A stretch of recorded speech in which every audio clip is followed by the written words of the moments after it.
A girl named Alice got tired of walking all day without doing anything. The heat made her sleepy. Suddenly she noticed the white rabbit, who was in a hurry somewhere. It seemed strange to the girl that he was talking to himself and kept looking at his watch. Burning with curiosity, Alice rushed after the rabbit, and without hesitation jumped after him into the hole. Inside was a deep well, the walls of which were lined with bookcases. Alice fell very slowly and managed to see everything properly. Once at the bottom of the well, the girl noticed a glass table with 3 legs. On it lay a small golden key and some kind of bottle. Alice tried to open the door with the key, but it was too small. Looking around, she saw a small door. To open it and find herself in a magnificent garden, Alice had to drink from a bottle from the table.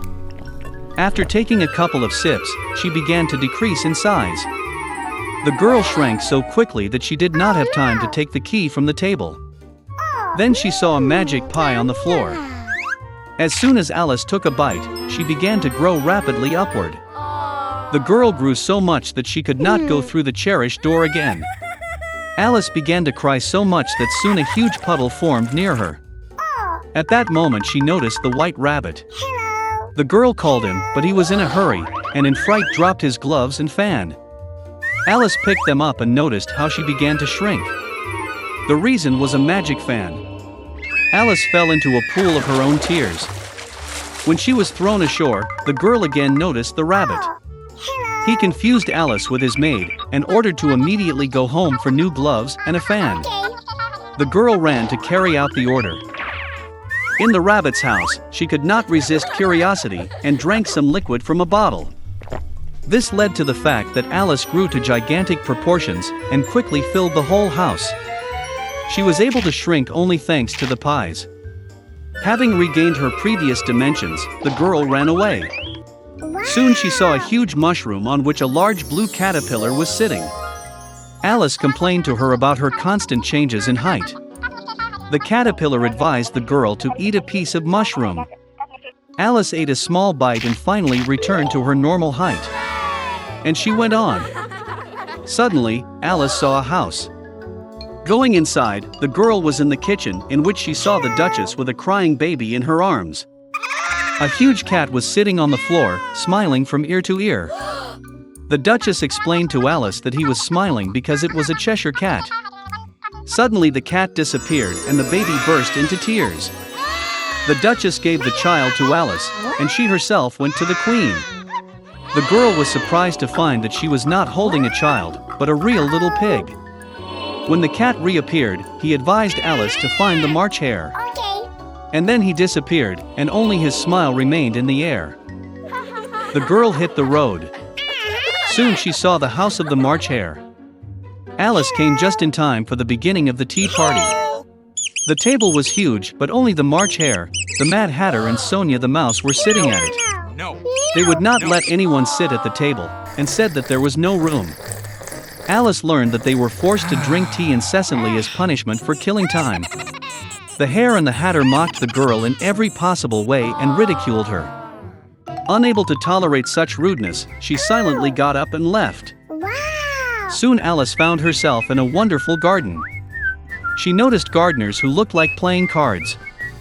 They dyed white roses red. The girl was very surprised at this. She learned that their queen loved red roses, and only white ones grew. The queen executed her servants for the slightest offense.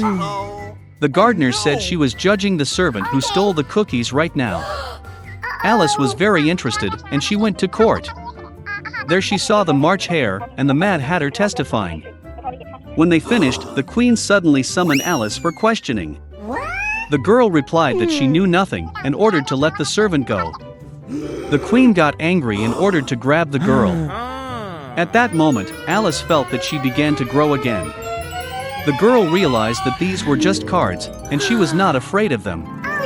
And at that very moment, the magic disappeared. Alice woke up in the same clearing where she first saw the white rabbit. There was a familiar landscape around, familiar sounds were heard. So it was only a dream, thought Alice.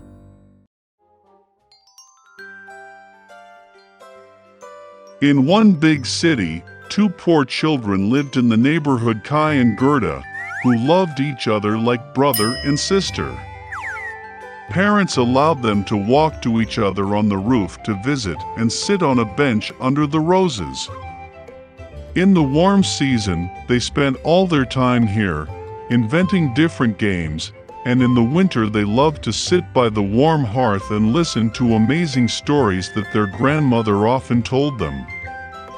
Once, when the children were looking at a picture book, Kai felt something prick him in the eye and heart. These were the fragments of the mirror of the powerful lady, the Snow Queen. Since then, the boy's behavior has changed dramatically. He became angry, rude, and cruel. One day, Kai went tobogganing and never returned. When Gerda found out about Kai's disappearance, she cried for a long time. But she was sure that Kai was alive, so she decided to go in search of him. For a long time Gerda walked through the forests, through the fields, and then she came across a wonderful house, buried in flowers. The hostess came out to her. It was an old sorceress in a large straw hat. The old woman really liked Gerda, and therefore she bewitched the poor girl and left her with her forever. Gerda forgot about the purpose of her journey and spent a lot of time playing in the wonderful garden of the hospitable hostess. Once she accidentally saw a rose and remembered Kai, and immediately waking up from the magic, went on the road. On the way, Gerda met a big smart raven.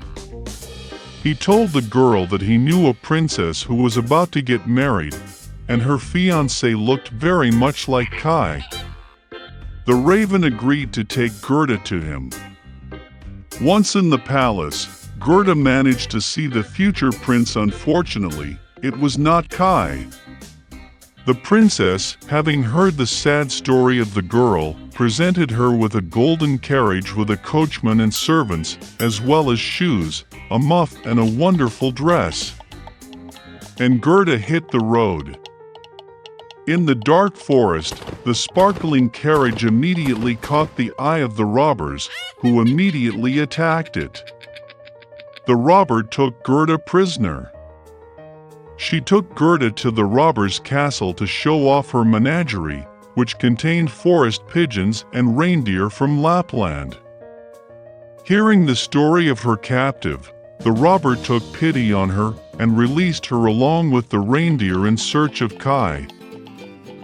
The reindeer brought the girl to the old Lapland woman, who warmed and fed the exhausted girl. She wrote a few words on a dried cod to her friend Finn, who lived near the Snow Queen's palace, asking to help the girl.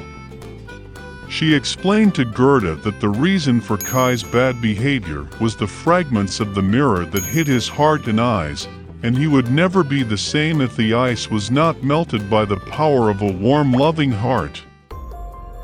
Gerda went to the palace of the Snow Queen alone. No one dared approach the house of the powerful mistress. She was very cold and scared.